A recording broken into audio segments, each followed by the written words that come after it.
श्री सद्गुरु महाराज की जय। श्री सद्गुरु महाराज की जय। महर्षि में ही परमहंस जी महाराज रचित सत्संग योग भाग 4 पारा संख्या 97। जब मन लय होगा तब सूरत को मन का संग छूट जाएगा। मन विहीन हो शब्द धारों से आकर्षित होती हुई निशब्द में अर्थात परम प्रभु सर्वेश्वर में पहुंचकर वह भी लय हो जाएगी। अंतर साधना की यहाँ पर इति हो गई। प्रभु मिल गए, काम समाप्त हुआ। पारा संख्या 98। साधक को स्वावलंबी होना चाहिए। अपने पसीने की कमाई से उसे अपना निर्वाह करना चाहिए। थोड़ी सी वस्तुओं को पाकर ही अपने को संतुष्ट रखने की आदत लगानी उसके लिए परमोचित है। पारा संख्या 99। काम, क्रोध, लोभ, मोह, अहंकार, चिढ़, द्वेष आदि मनोविकार से खूब बचते रहना और दयाशील, संतोष, क्षमा, नम्रता आदि मन के उत्तम और सात्विक गुणों को धारण करते रहना साधक के पक्ष में अत्यंत हित है। पारा संख्या 100। मांस और मछली का खाना तथा मादक द्रव्यों का सेवन मन में विशेष चंचलता और मूढ़ता उत्पन्न करते हैं। साधकों को इसमें अवश्य बचना चाहिए। पारा संख्या 101। ज्ञान बिना कर्तव्य कर्म का निर्णय नहीं हो सकता। कर्तव्य कर्म के निर्णय के बिना अकर्तव्य कर्म भी किया जाएगा, जिससे अपना परम कल्याण नहीं होगा। इसलिए ज्ञानोपार्जन अवश्य करना चाहिए, जो विद्याभ्यास और सत्संग से होगा। पारा संख्या 102। शुद्ध आत्मा का स्वरूप अनंत है। अनंत के बाहर कुछ अवकाश हो संभव नहीं है। अतएव उसका कहीं से आना और उसका कहीं जाना माना नहीं जा सकता है, क्योंकि दो अनंत हो नहीं सकते। चेतन मंडल शांत है, उसके बाहर अवकाश है, इसलिए उसके धार रूप का होना और उस धार रूप में आने जाने का गुण होना निश्चित है।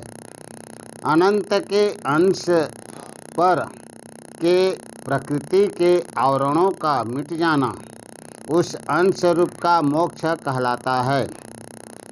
स्थूल शरीर जड़ात्मक प्रकृति से बना एक आवरण है। उसमें चेतन धार की रहने तक यह स्थित रहता है, नहीं तो मिट जाता है। इस नमूने से यह निश्चित है कि जड़ात्मक प्रकृति के अन्य तीनों आवरणों भी मिट जाएंगे। यदि उन तीनों में चेतन धार व सूरत न रहे, अंतर में नादानुसंधान से सूरत जड़ात्मक सब आवरणों से पार हो जाएगी, इसमें नहीं रहेगी और अंत में स्वयं भी आदिनाथ के आकर्षण से आकर्षित हो अपने केंद्र में केंद्रित होकर उसमें विलीन हो जाएगी। इस तरह सब आवरणों का मिटना होगा। उस चेतन धार के कारण एक पिंड बनने योग्य प्रकृति के जितने अंश की स्थिति कैवल्य, महाकारण, कारण, सूक्ष्म और स्थूल रूप में संभव है, वह मिट जाएगी और उसके मिटने से शुद्धता का जो अंश आवरणहीन हो जाएगा वह मुक्त हुआ कहा जाएगा। यद्यपि शुद्ध आत्म तत्व सर्वव्यापक होने पर भी मायिक दुख सुख का सदा अभोग ही रहता है, तथापि उसके और चित्त अर्थात चेतन अचित अर्थात जड़ के संग से जीवात्मा की स्थिति प्रकट होती है, जिसको उपर्युक्त दुख सुख का भोग होता है। वह भोग अशांतिपूर्ण में होने के कारण मिटा देने योग्य है। उपर्युक्त संग के मिटने से ही यह भोग मिटेगा, क्योंकि वह संग ही इस भोग और उपर्युक्त जीव रूप इसके भोगी दोनों का कारण है। पारा संख्या 103। जीवता का उदय हुआ है, इसका नाश भी किया जा सकेगा। इसके नाश से आत्मा की कुछ हानि नहीं, इसके मिटने से आत्मा नहीं मिटेगी। आत्मा का मिटना असंभव है, क्योंकि अनंत का मिटना असंभव है। जब किसी जीवन काल में पूर्ण समाधि में जीवता मिटा दी जाएगी, तभी जीवन मुक्त की दशा प्राप्त होगी और जीवन काल के गत होने अर्थात मरने पर भी मुक्त होगी, अन्यथा नहीं।